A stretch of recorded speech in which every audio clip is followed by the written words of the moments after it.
Now, it's just about 15 minutes past 4 p.m. in Tokyo, where thousands of people have been heading back to work, and weighing on their minds, obviously, the earthquake, the tsunami, and in some cases, a co-worker that may still be missing. This is Shinjuku subway station, where commuters have gathered, but there's no train service. They're being advised to use the bus or a taxi or even walk. Now, in Asia, stock markets were down across the region. Japanese markets, though, took a beating today. The Nikkei tumbling in the early trade and continued to slide throughout the day. It closed down more than 6%. You have to go back to the collapse of Lehman Brothers. I hate to see losses like this in Japan. As you see there, the Nikkei was 6.18%. In Seoul, the Kospi down.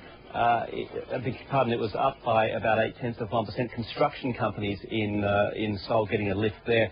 That's based on the fact that there will be a lot of reconstruction needed in Japan. Australia down by about 4%. Survival amidst unspeakable destruction. You're watching our special coverage of the tsunami and earthquake in Japan. Please stay with us.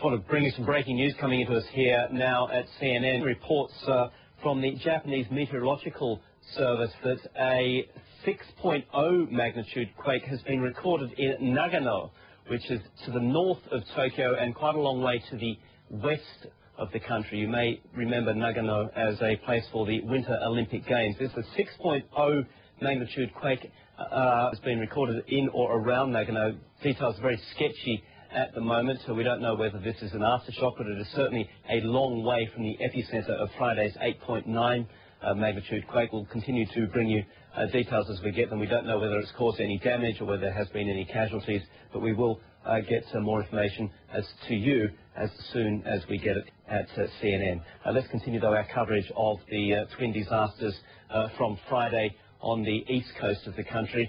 Now, the latest news is that 6 people have been injured in a new explosion today in northeastern Japan. It was a hydrogen blast which occurred at the building that houses the number 3 reactor within the country's Fukushima Daiichi nuclear plant. Officials say the reactor was not damaged in the explosion. Japanese media also quote Japan's Nuclear Safety Agency as saying the cooling system of reactor number 2 at the same plant in Fukushima stopped working early this day. Pressure has been building up inside there since that cooling system stopped working. And the Kyodo News Agency reports the discovery of 2,000 bodies at North Japan's Megayi Prefecture, the hardest hit during Friday's massive earthquake and tsunami. Those tragically add to the official death toll of more than 1,600 so far. It is still predicted to rise dramatically as the rescue teams reach more and more towns caught taking the full brunt of the tsunami's force. Well, we'll continue to get our reports. Now, this video was taken from Chiba, which is in Tokyo Bay, as our reporter was saying there, which is 200 or 300 kilometres still from the epicenter. Gives you an idea of even that far south. You're getting that sort of movement in the earth. Certainly amazing images there. You can check out the rest of the iReports that continue to pour in here at CNN. Just go to iReports.com and you'll get a good selection of what people have been witnessing since Friday's devastating quake and tsunami. Atomic Energy Agency about this ongoing crisis in Fukushima. Latest news that another reactor overheating, and that makes it the 3rd one at Fukushima. What have you been hearing from your people at the IAEA? Well, the IAEA aren't necessarily the quickest with information about what the developments are on the ground. That's very much coming from the Japanese nuclear authorities.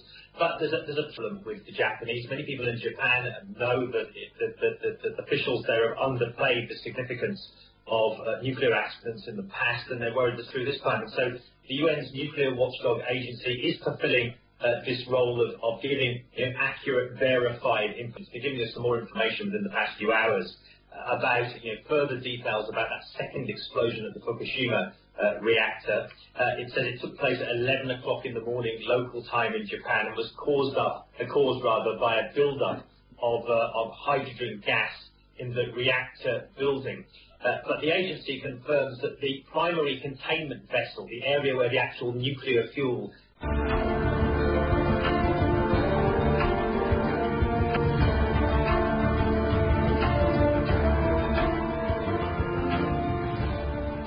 CNN has been receiving incredible images from our eye reporters in the quake zone. Some even managed to capture the first terrible moments of the quake, and they sent it to us, and we've been showing it to you. And we put some of the very best sound and images together, and we leave you this hour with a look.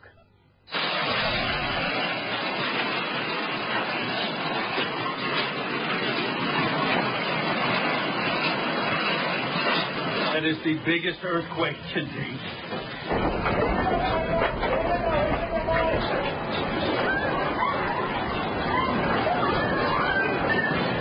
We have earthquake right now, and this is actually moving. Can you see the cracks moving? Crack is just moving. There's water. I don't know if water.